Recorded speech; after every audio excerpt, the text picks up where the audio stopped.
Hello and welcome to this lecture series on the Enlightenment in a Revolutionary World. This is part one, the Ancien Régime.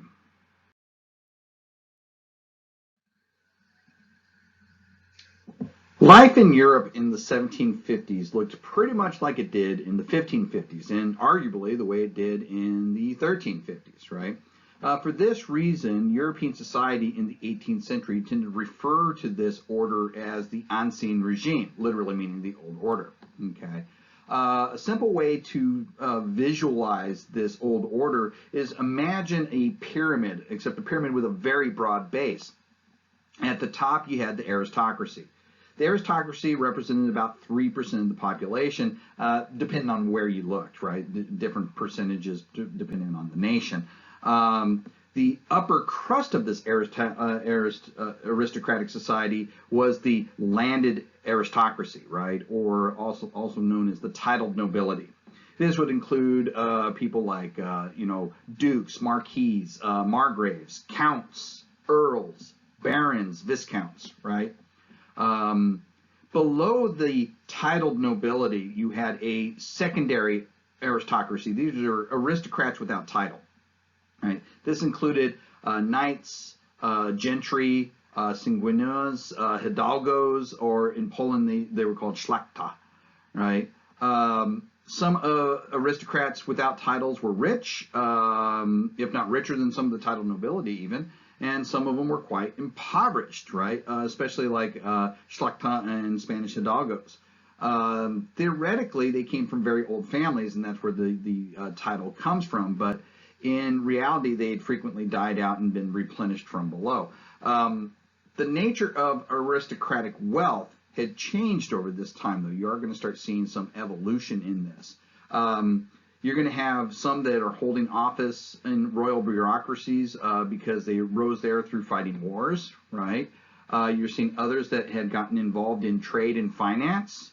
That wasn't true everywhere because, like, for example, in Spain and France, it was actually against the law for aristocrats to engage in trade, right? And so they often, you would find those aristocrats, some of them would become quite poor, and the result would be genteel poverty, right? Aristocrats lived in great country houses or chateaus designed to show off their power and their wealth. The lesser aristocrats lived in more moderate, usually wooden structures. But, again, it depended. Half the year they would typically spend in court.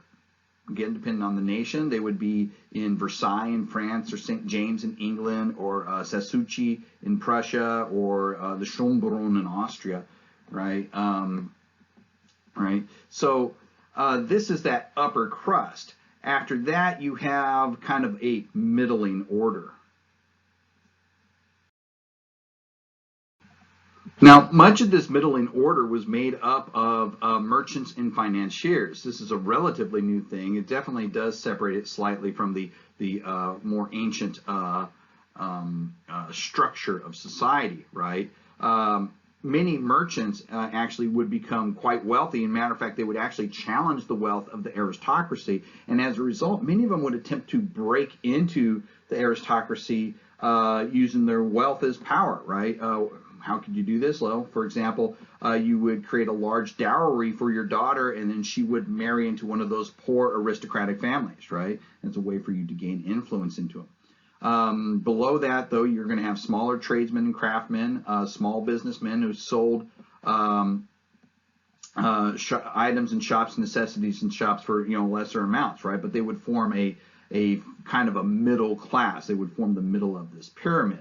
Below that, of course, then you have the peasantry.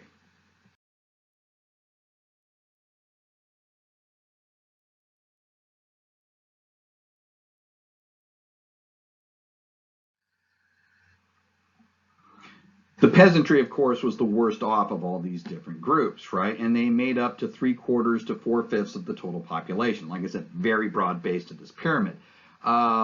They typically worked on great landed estates, and their status and their amount of freedom depended on where you looked. In Eastern Europe, in places like Russia, Poland, and Austria-Hungary, you had they held the status of effectively just serfs, right? These peasants are not free. They're not free to leave the land. They rent land from a landlord. who they're beholden to.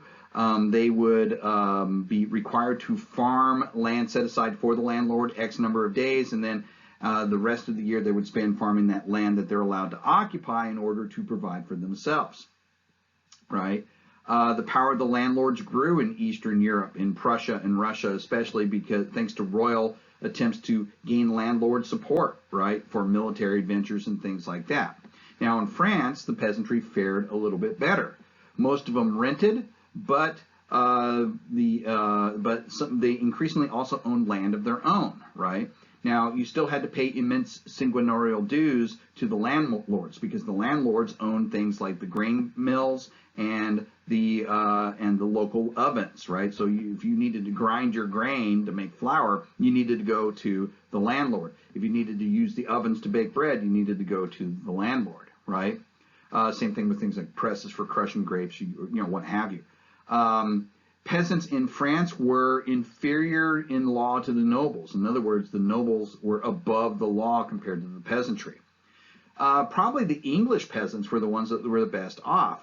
Some of them were landowners, though most of them rented, but they had a very secure tenure on that land. They could not easily be thrown off of land that they were on. And they had suffrage, or at least a greater amount of suffrage than any other group of peasantry in Europe. Right? They were seen as equal, theoretically. They were seen as equal in legal rights to the great lords, the greatest of lords, right?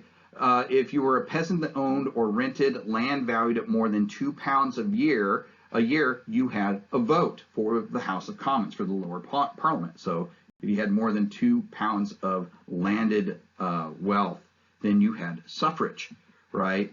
The tax burden was, still pretty fair, right? The only groups actually that were more oppressed than others, or maybe closer to serfdom, would be the Scottish in the north, and then of course the Irish.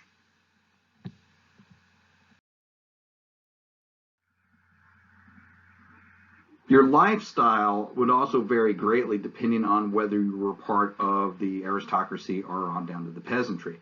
Right? For example, birth varied by class. Upper class children were conceived very young, in very young marriages. The parents were typically in their late teens, and the purpose of these marriages were to try and produce heirs. Right?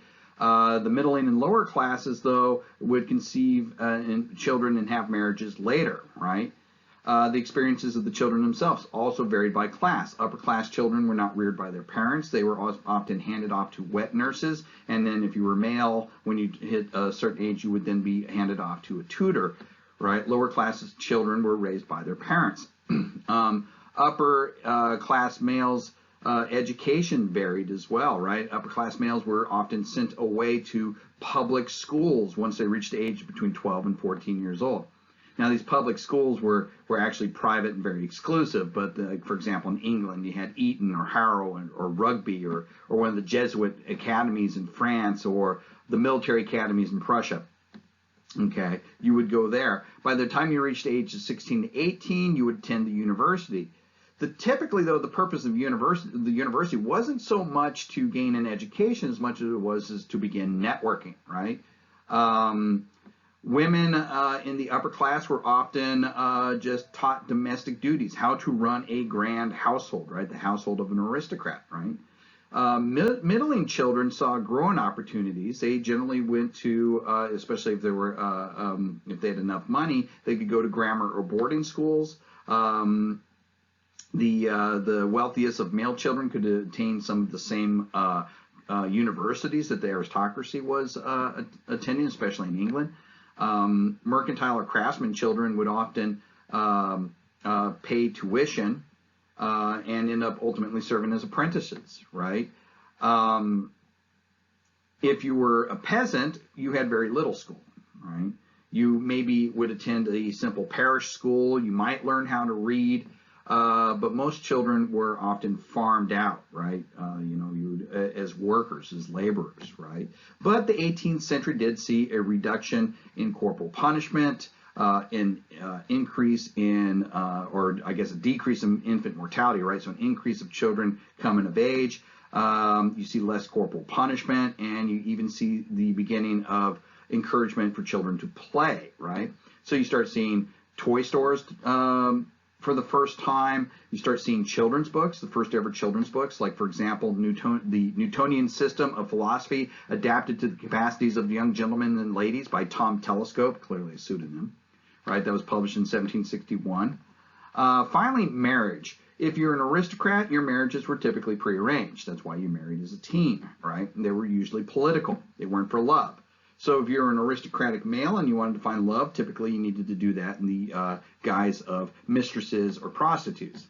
The middle and lower classes, though, could marry for love, and so because they typically had no property to lose, so there was no advantage for these political marriages unless you were trying to break into the aristocracy itself.